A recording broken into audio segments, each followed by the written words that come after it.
When life happens, you may be looking to change course quickly, including with big purchases. But if you plan to sell a home less than a year after buying it, there could be significant tax consequences under so-called anti-flipping rules. Joining us now for a closer look is Georgia Swan, tax estate planner, TD Wealth. Georgia, fascinating topic. Let's start with the basics. What exactly triggers these anti-flipping rules?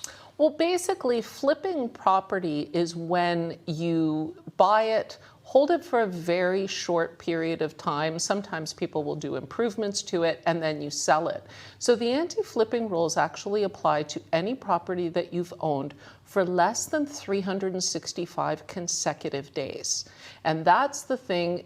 They were brought in as of January 1st, 2023, as a way to kind of protect the principal residence exemption so that there could be, assurance that the principal residence exemption was being used for what it was intended for.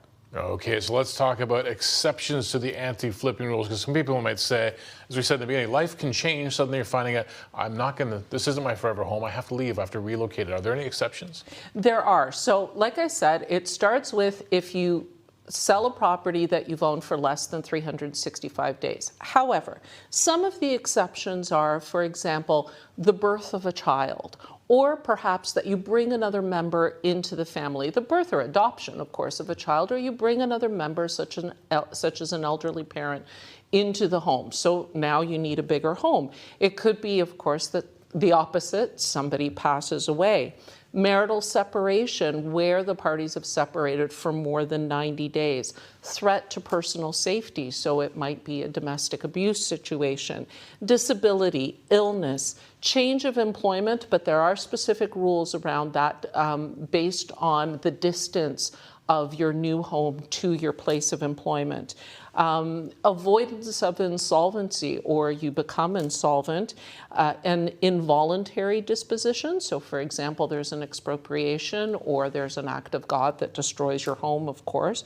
And then, what's important about these is if you don't basically qualify for one of these exceptions, what we usually assume we get in income from the sale of a property, which is a capital gain, ends up getting treated as business income.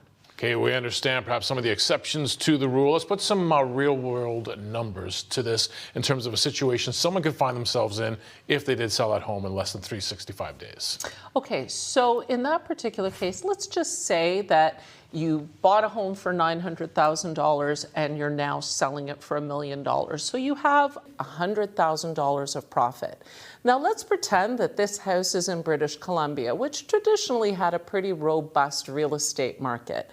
So in British Columbia, the highest marginal tax rate is 53.5%. So let's say that the property does qualify as a principal residence. Great, we'll apply the exemption and you're not going to pay any tax. Now, if it's a capital gain, Canada has a 50% inclusion rate on capital gains.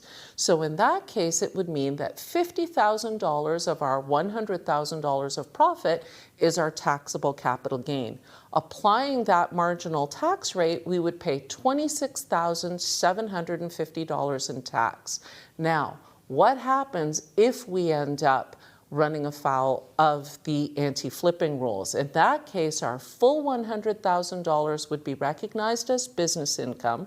Applying the rate to that, our tax payable would be $53,500. So it's a big difference. Great to have those numbers attached to the ideas that we're talking about. You talked about the primary residence exemption. It doesn't automatically mean that a house could be exempt from tax. So how do we qualify? What criteria qualifies? Well, that's a big area of misunderstanding. Many people believe that just because something is their primary residence, which can be any dwelling unit that you ordinarily reside in, it means there's no tax when you sell it. But the principal residence exemption is actually much more complicated. The property has to qualify as your principal residence in each year of ownership. And potentially, if you own more than one house, like a house and a cottage, and you sell one of those properties and there's overlap years, and you use the exemption for the one property that you've sold, you're going to lose the exemption for those overlap years on the second property. So you don't just look at it from the perspective of what's your principal residence at the time you sell it.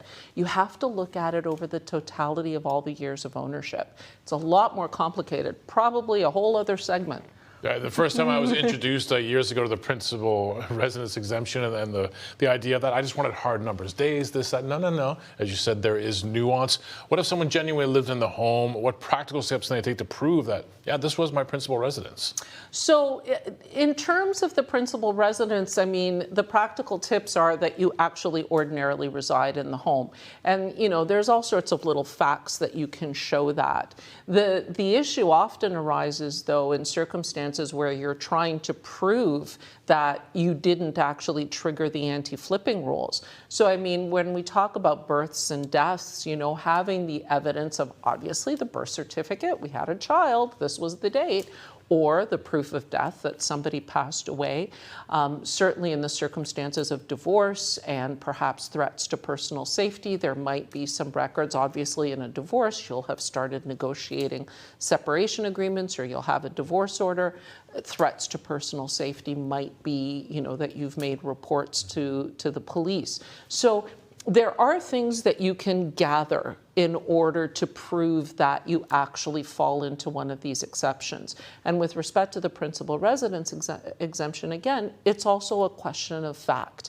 You know, you may have to show you know, telephone bills and hydro bills and so forth that are in your name to show that you live in that property. But it is a question of fact, and there's a lot of things that could be looked at. It's a great checklist. Obviously, these things, as we said, they're nuanced. They can be complex. Perhaps it's the kind of stuff when you talk about gathering documentation that an advisor can help with. Absolutely. I mean, certainly your accountant, your financial planner, your investment advisor can help guide you to gather the information that you need. So I always say these are not things, these are not do-it-yourself things, and, you know, make sure that you do get the proper advice.